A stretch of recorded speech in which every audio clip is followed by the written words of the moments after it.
I was getting ready to go to my mother-in-law's funeral when I got a surprising call. The person on the other end told me not to come and instead go back to my parents' house in the countryside.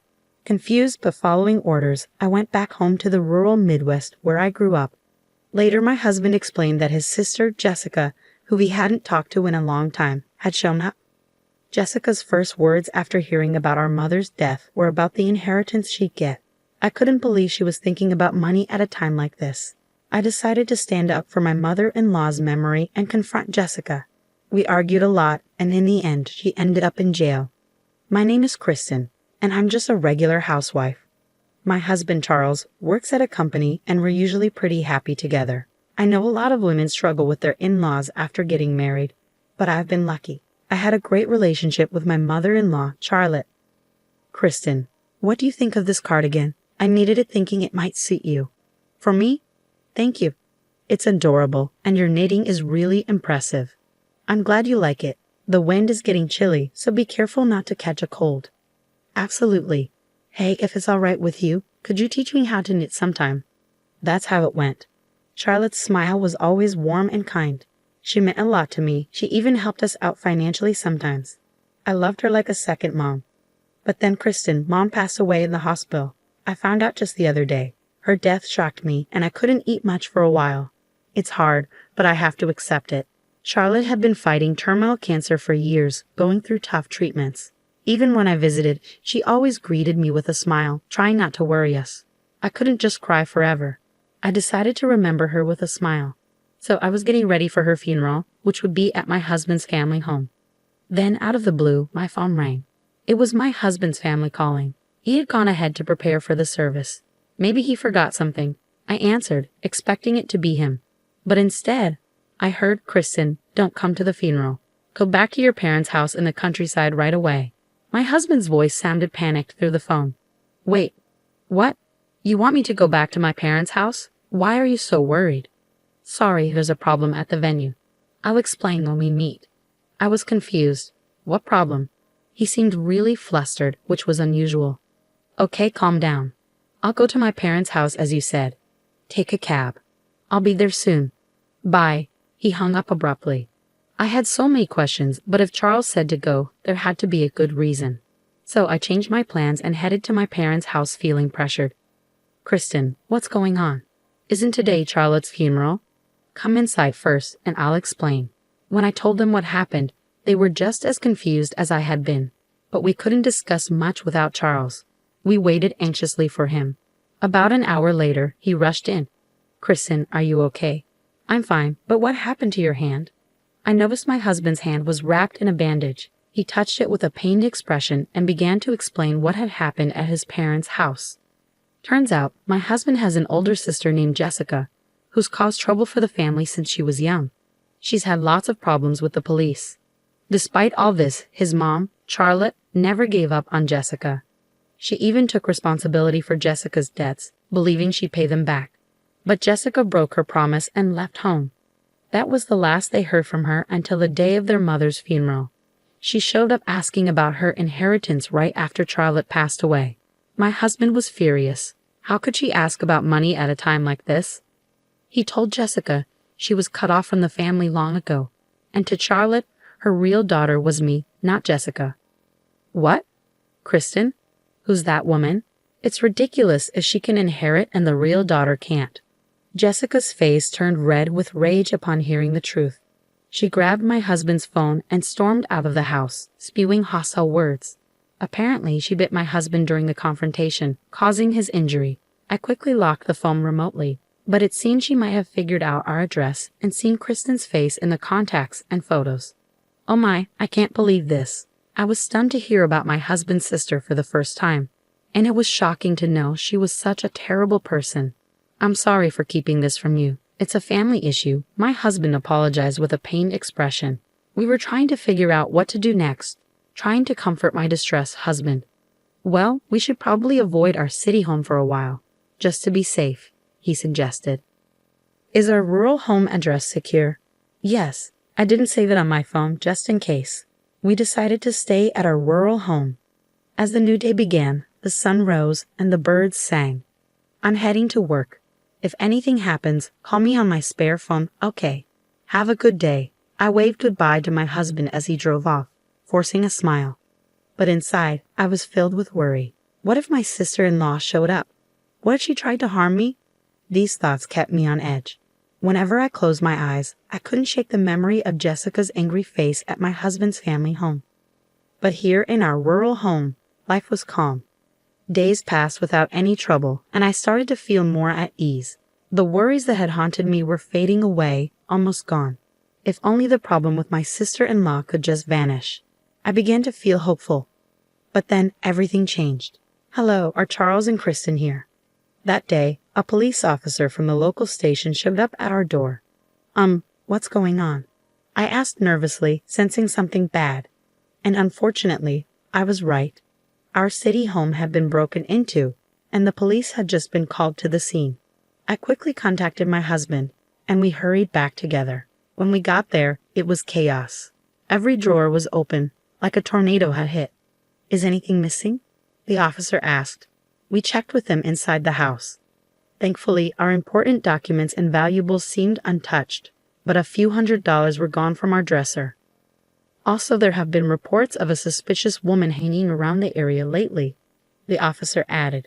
She was yelling things like, "Come out and pay me back," in front of your house. Charles, could that be? I trailed off, already knowing the answer.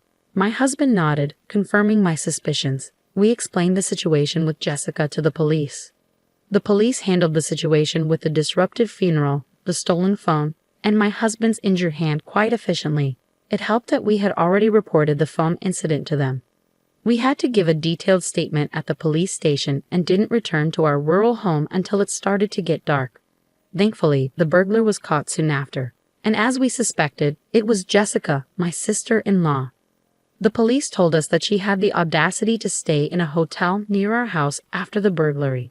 They arrested her while she was casually getting a massage from room service, using the money she stole from us to pay for it all. Even though Jessica admitted to the crime, she was denying the burglary. It seemed that when family was involved, things got complicated. We were called back to the police station. We entered the room guided by the officer, and there sat Jessica, sulking in her chair. Suddenly, she spoke up indignantly, accusing my husband. "Charles, how could you betray your own family like this? It's unbelievable." Jessica showed no remorse. She didn't seem to think she had done anything wrong. She probably acted the same way during the police interrogation. According to her, she didn't break into the house to steal. She claimed she came to discuss inheritance matters. But since we weren't home, she said she had no choice but to break in. Even the money she took was just for her expenses nearby, she argued. In essence, Jessica was blaming us for everything. It was such a selfish and narrow-minded way of thinking. Knowing that such a dangerous person held a grudge against me was frightening. If I had encountered her alone, who knows what could have happened. Just the thought made me shiver. Meanwhile, Charles and Jessica were in a heated argument. "You've got some nerve showing up after all this time and acting like you're part of the family. Give me back my phone," Charles demanded. Fine. I'll give it back. You locked it right away," Jessica conceded. "I couldn't even use it properly, just like you, huh? Besides, family is family, isn't it? Both Mom and I cut ties with you a long time ago. That means you have no business with her inheritance.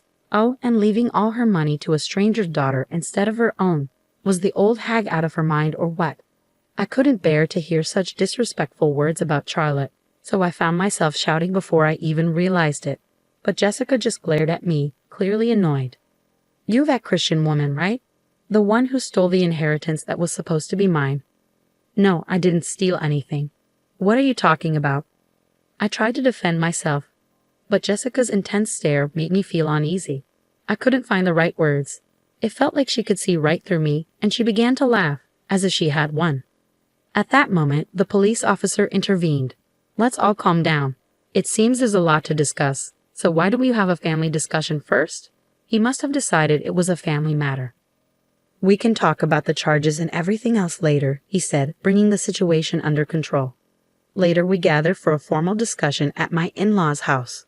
The living room, filled with tension, was adorned with carpets, and Charlotte's relatives sat around a large table. It was Jessica who spoke up first.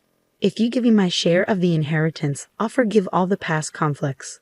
You should thank me for being so generous, Jessica said arrogantly. It wasn't surprising. She hadn't changed in over a decade, so we didn't expect her to change in just a few days. She kept insisting, "Give me the inheritance, drop the charges." But we had no intention of meeting her demands. We've already explained. You were disinherited, so you're not entitled to any of Mom's inheritance. Well, then why don't you give me some money after you receive the inheritance? There's no way that ridiculous idea is going to happen, my husband said, clearly frustrated.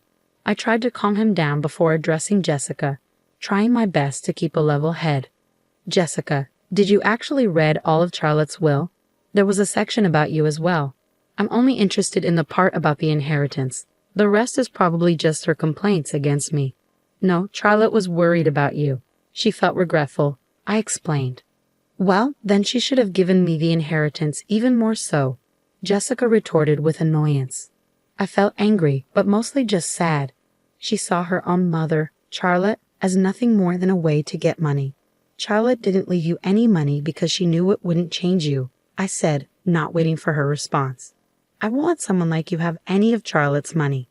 You're telling me you've got some nerve considering you're not even family.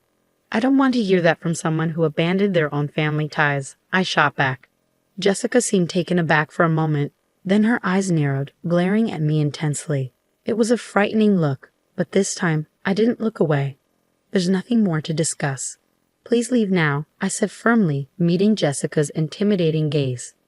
Suddenly, Jessica lunged across the table at me, driven by rage or fear.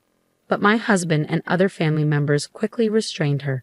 10 minutes later, the police arrived and escorted her out forcefully. Throughout the ordeal, Jessica continued hurling insults.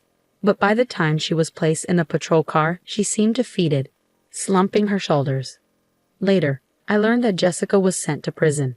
Our report of the incident was officially accepted. It turned out that Jessica had significant debt from loan sharks, which explained her obsession with Charlotte's inheritance. Regardless, she was expected to have a miserable life behind bars. She just doesn't understand unconditional love. She made her choices, and now she has to face the consequences. We reflected on the recent events in our home, which was finally back to normal after a long time. As my husband lit incense in front of my mother-in-law's portrait, he remarked, "I was surprised to see you stand up so bravely, Kristen." Well, that's because I read mother-in-law's will again. The truth is, I revisited my mother-in-law's will the day before I spoke with my sister-in-law. I hadn't had the chance to read it thoroughly before. The will was like a heartfelt letter from Charlotte, filled with her deep emotions. Every word touched my heart. Charlotte had always cared deeply for her family. She held no grudges and only wished for our happiness as a couple. She would have done anything for her real daughter. Holding my cardigan close, tears welled up as I thought about my mother-in-law. Seeing me upset, my husband tried to cheer me up.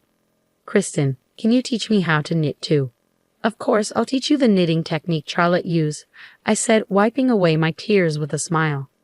"We'll cherish her memory and use her inheritance well." From that moment on, I promised myself to live a happy life, honoring Charlotte's memory.